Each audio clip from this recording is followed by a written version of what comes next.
नमस्कार दोस्तों, स्वागत है आपका एग्जाम वॉरियर में। तो आज हम करने वाले हैं ट्रेन की speed, distance and time related questions. देखो, ये टॉपिक आता है आपका स्पीड, डिस्टेंस एंड टाइम के अंडर। बस यहाँ से ट्रेन से आपके क्वेश्चन पूछे जाते हैं। अब ये हिमाचल प्रदेश पुलिस कांस्टेबल में ज़रूर आता ही आता है यहाँ से एक क्वेश्चन। तो ये टॉपिक काफ़ी इंपॉर्टेंट है और आपके कहने पर यहाँ पर मैं आपके लिए अब एक बेसिक वीडियो लेकर आया हूँ इस पर। तो मैं आपसे यही उम्मीद करूँगा कि आप इसे अपने स्टडी ग्रुप पर या फिर फेसबुक पर इस वीडियो को शेयर ज़रूर करना। और जो नए व्यूअर्स हैं वे चैनल को ज़रूर सब्सक्राइब करें। और आपके भी अगर कोई डाउट है तो कमेंट में मुझे बताइए, मैं उस पर टॉपिक जल्द लेकर आने की कोशिश करूँगा।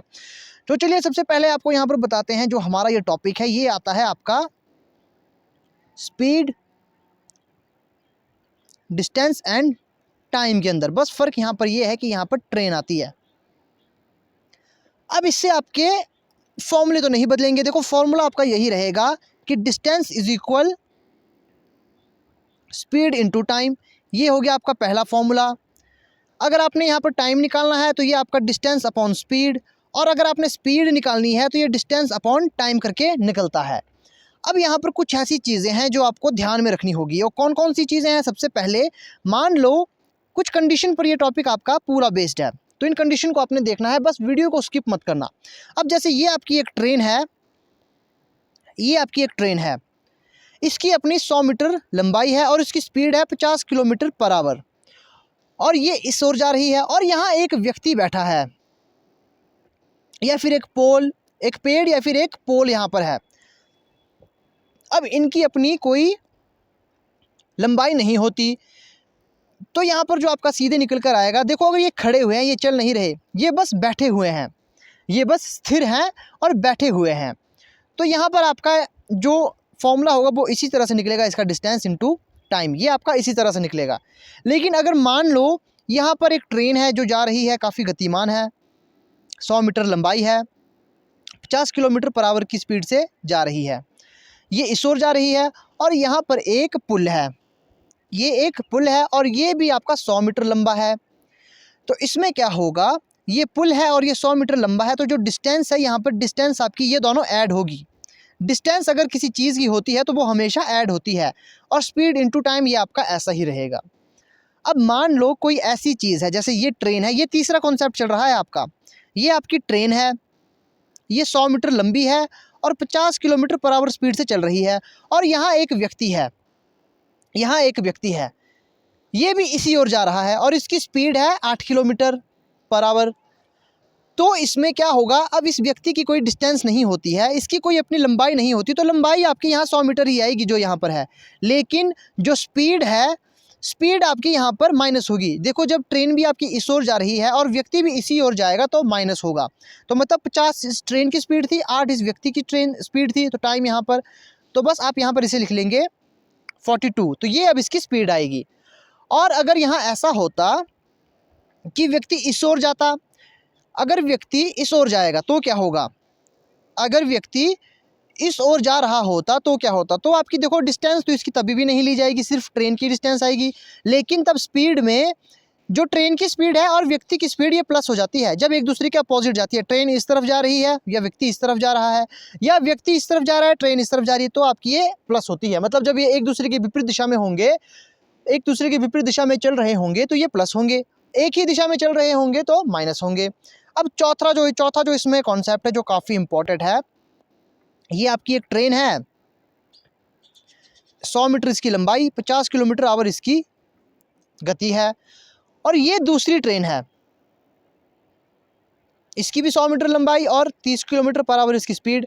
अब ये यहाँ को जा रही है, ये ट्रेन यहाँ को आ रही है, तो क्या होगा, डिस्टेंस हमेशा जुड़ती ही जुड़ती है, तो डिस्टेंस हमेशा इनकी जुड़ेगी, चाहे ट्रेन किस भी दिशा में जा रही हो, डिस्टेंस हमेशा जुड़ेगी। बस स्पीड है आपकी, अब एक दूसरे के विपरीत दिशा में जा रही है तो स्पीड इसकी जुड़ जाती है, 50 में जमा होगी 30, टाइम तो आपका इतना ही रहेगा, तो ये आपकी ऐड होगी। लेकिन अगर ये ट्रेन जो है आपकी ये विपरीत दिशा की ओर जा रही होती तो यहाँ पर आपका डिस्टेंस तो आपका प्लस ही होगा, डिस्टेंस हमेशा प्लस होगा, लेकिन स्पीड आपकी माइनस होती अगर ये एक ही दिशा की ओर जा रहे होते। अगर ये दोनों केवल इस ओर जाते तो आपके ये माइनस होता है, अगर एक इस ओर जा रहा है, एक इस ओर जा रहा है, तो आपका ये प्लस होता है। बस ये चीज़ आपको कॉन्सेप्ट मैं बताना चाहता था जो काफ़ी इंपॉर्टेंट है।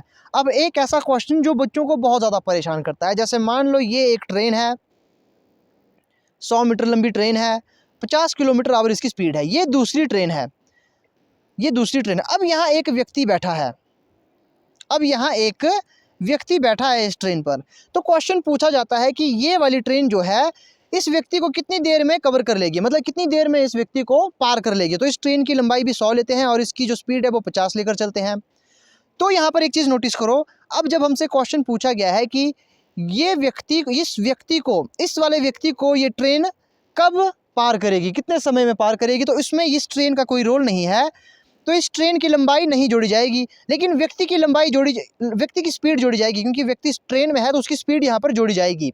तो जैसे अगर यहाँ पर जैसे ये 100 लंबाई आपकी 100 ही रहेगी, इसे मैं 100 मानकर चलता हूँ। अब मान लो जैसे इसकी स्पीड 100 किलोमीटर है और ये दोनों एक दिशा की ओर जा रहे हैं, तो ये आपका माइनस होगा। अगर ये इस ओर जा रहा है और ये व्यक्ति वाली ट्रेन इस ओर जा रही है, एक दूसरे के विपरीत दिशा में जा रही है, तो ये प्लस होता है। तो ये क्या होगा, ये प्लस होगा। अब आपको बताते हैं एक और इम्पॉर्टेंट कंसेप्ट, जो कि है आपका किलोमीटर पर आवर को मीटर सेकंड में बदलने के लिए 5/18 का भाग दिया जाता है, और मीटर सेकंड को किलोमीटर पर आवर में बदलने के लिए 18/5 का भाग दिया जाता है। इसे आपने नोट कर लेना है। अब इससे रिलेटेड क्वेश्चन मैं आपको आगे करवा देता हूं। सबसे पहला क्वेश्चन लेते हैं। जैसे आपके पास क्वेश्चन में कहा गया है कि 100 मीटर लंबी रेलगाड़ी, तो 100 मीटर लंबी रेलगाड़ी, ये डिस्टेंस आ गई। आगे देखो 30 किलोमीटर प्रति घंटे की गति से जा रही है, 30 किलोमीटर प्रति घंटे की गति से। अब यहाँ एक चीज़ देखो, ट्रेन दी गई है 100 मीटर में, रेलगाड़ी की जो स्पीड वो किलोमीटर पर आवर में दी गई होगी। तो जब ये मीटर में है तो यहाँ आपकी जो स्पीड है उसे आपको मीटर पर सेकंड में कैलकुलेट करना होगा। तो इसके लिए क्या करते हैं, 5/18 का भाग देते हैं। कब, जब हमने किलोमीटर को मीटर में बदलना है तो यहाँ पर 5/18 का भाग दिया जाता है। आगे कहा है कि प्लेटफॉर्म में निकट खड़े व्यक्ति को पार करने में कितना समय लगेगा सेकंड में। तो प्लेटफॉर्म में खड़ा एक व्यक्ति है, तो यहाँ बस टाइम फाइंड करना है। उस व्यक्ति की अपनी कोई डिस्टेंस तो होती नहीं। तो चलो इस क्वेश्चन को यहाँ पर सॉल्व करते हैं। अब यहाँ पर देखो क्या होगा, यहाँ से इसे काटेंगे, 1 0 से 1 0 गई, 3 6 18, 5 दूनी 10। तो ये हमारे पास है 2 बराबर है बटा में 1/2, 1/2 यहाँ से आया है। तो ये 2, माफ़ कीजिए, ये 6 है, ये आपका 6 है। अब जब ये इसे ले जाया जाएगा इंटू टी, अब जब इसे ले जाया जाएगा तो ये हो जाएगा हमारा 6/1 बराबर है टी। तो ये बराबर बनकर आएगा 12। तो 12 सेकंड आपका यहाँ पर आंसर आ जाएगा, 12 सेकंड आपका आंसर आ जाएगा। आज बेसिक क्लास है तो बेसिक चीज़ें मैं आपको बताऊंगा। अगर समझ नहीं आएगा तो कल की क्लास में मैं टोटल क्वेश्चन ही लेकर आऊँगा, ऐसे क्वेश्चन जिनसे आपको समझ आ ही जाएगा। अब नेक्स्ट क्वेश्चन लेते हैं। यहाँ कहा गया है कि एक व्यक्ति 5 किलोमीटर प्रति घंटे की गति से चल रहा है। हाँ, तो एक व्यक्ति 5 किलोमीटर प्रति घंटे की स्पीड से जा रहा है। तो बताइए 15 मिनट में पुल पार कर लेता है, 15 मिनट में वो उस पुल को पार कर लेता है। तो बताइए पुल की लंबाई क्या होगी। तो पुल की लंबाई यहाँ पर मीटर में पूछी गई है, पुल की लंबाई मीटर में पूछी गई है, लेकिन व्यक्ति यहाँ पर क्या कहा है, 5 किलोमीटर प्रति घंटे की स्पीड से जा रहा है। तो सिंपल सी बात है, डिस्टेंस पूछी गई है, यहाँ 5 किलोमीटर कहा है, लेकिन यहाँ पर पूछा गया है आंसर हमसे मीटर में। तो 5 किलोमीटर में कितने मीटर आते हैं, तो 5000 इसमें मीटर आते हैं 15 मिनट में। अब 15 मिनट को हमने घंटे में कन्वर्ट करना है, तो इसे 60 से बटा कर दो, क्योंकि घंटे में हमें कन्वर्ट करना होगा इसे। तो जब आप इसे कट करोगे तो 15 एकम 15, 15 चौके 60, तो इसे काटेंगे, 4 एकम 4, फिर 4 दूनी 8, 5 चौकी 20 और 0, 1250 हमारा यहाँ पर आंसर आ जाएगा। इसका आंसर 1250 आएगा। अब कैसे आया, वीडियो को रिवाइंड करो, अगर समझ नहीं आया तो कमेंट करो। देखो ऐसी चीज़ें आपको एक दिन में समझ नहीं आएगी, एक वीडियो में समझ नहीं आएगी। इस चीज़ को आप समझ लो, आपको बस प्रैक्टिस करते रहना होगा। अब ये कॉन्सेप्ट अगर एक दिन में ही आपको समझ आ जाते, एक दिन में ही बेसिक कॉन्सेप्ट आपके बिल्ड हो जाते, तो हर कोई परीक्षा को पार कर लेता। यहाँ आपको कंटिन्यूटी रखनी होती है, प्रतिदिन आपको प्रैक्टिस करनी होगी इस क्वेश्चन पे, तो ही आप इसमें मास्टर बन पाओगे। तो बस आज बेसिक है, समझ नहीं आ रहा होगा तो कोई बात नहीं, 50% भी समझ आए तो बहुत बड़ी बात है। नेक्स्ट क्वेश्चन लेते हैं। अब यहाँ देखो कि एक रेलगाड़ी तथा प्लेटफॉर्म की लंबाई समान है, मतलब रेलगाड़ी की लंबाई हम L1 लेते हैं, प्लेटफॉर्म की लंबाई L2 लेते हैं, ये समान है। ये क्या है, ये समान है। आगे कहा है कि रेलगाड़ी 90 किलोमीटर प्रति घंटे से चलते हुए प्लेटफॉर्म को 1 मिनट में पार कर ले रही है। अब यहाँ पर देखो कहा गया है कि रेलगाड़ी 90 किलोमीटर प्रति घंटे से जा रही है और 1 मिनट में पार कर रही है, 90 किलोमीटर प्रति घंटे से जा रही है, लेकिन यहाँ पर लंबाई मीटर में पूछी गई है।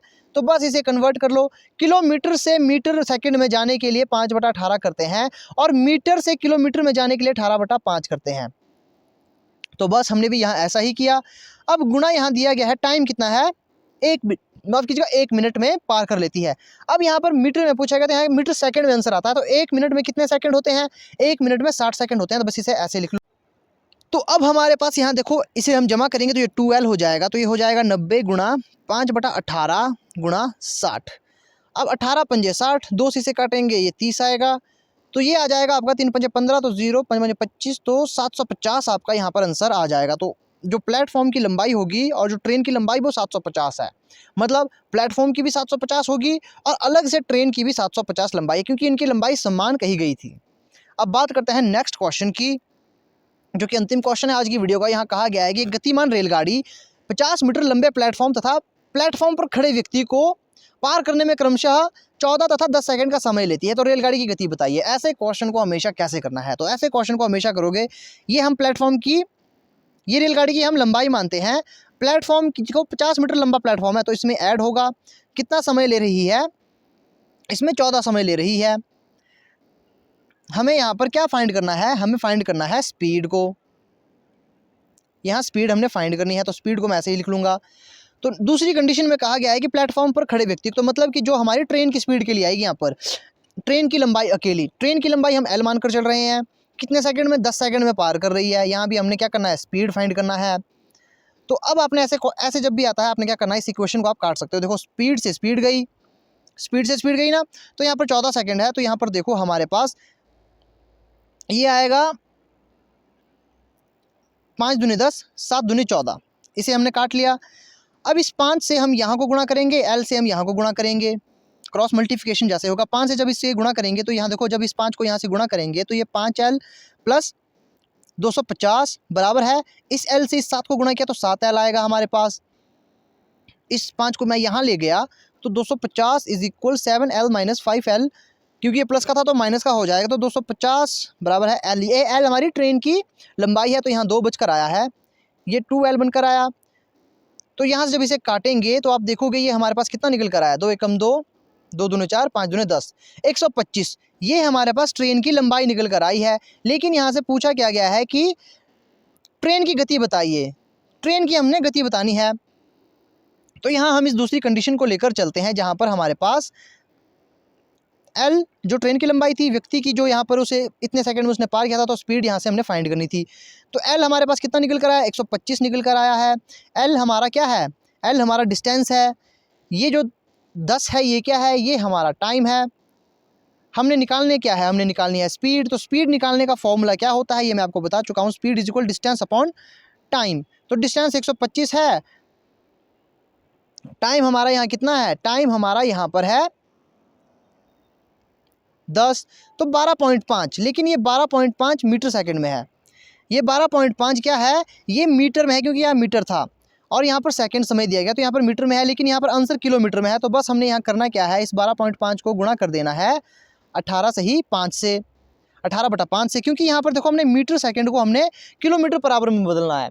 मीटर सेकंड को हमने, ये 1 मीटर को, ये 12 मीटर को 1 सेकंड में यहाँ पार कर रही है, तो मीटर सेकंड को हमने बदलना है किलोमीटर पर आवर में। तो इसी से गुणा कर दो, तो यहाँ जब इसे हम काटेंगे तो 2.5 आएगा, तो जब गुणा करेंगे तो 45 किलोमीटर पर आवर हमारा सही आंसर आ जाएगा। देखो आज जो है हमारी वो बेसिक की क्लास थी, तो बेसिक हमेशा आपका थोड़ा आपको समझ नहीं आएगा, तो देखो आपने इसको मैनेज कर लेना है, वीडियो को फिर से देखना है। अगर समझ नहीं आया तो वीडियो को फिर से देख लेना है, लेकिन जो कल की वीडियो होगी उसमें मैं आपको पूरी तरह से एक्सप्लेन कर दूंगा, क्योंकि बहुत से क्वेश्चन मैं उसमें इंक्लूड करने वाला हूँ। तो आई होप आपको आज की वीडियो अच्छी लगी होगी। अगर समझ नहीं आया होगा तो बस प्रैक्टिस करते रहिए, आपको समझ ज़रूर आ जाएगा, क्योंकि ऐसे टॉपिक आपको 1 या 2 दिन में समझ नहीं आते। अगर समझ आ गया है तब तो काफ़ी अच्छी बात है, लेकिन समझ नहीं आया है तो प्रैक्टिस करते रहिए, आपको काफ़ी जल्द समझ आ जाएगा, क्योंकि कोशिश करते रहो, आपको ज़रूर ये टॉपिक समझ आ जाएंगे। तो मिलते हैं अब आपसे नेक्स्ट वीडियो में।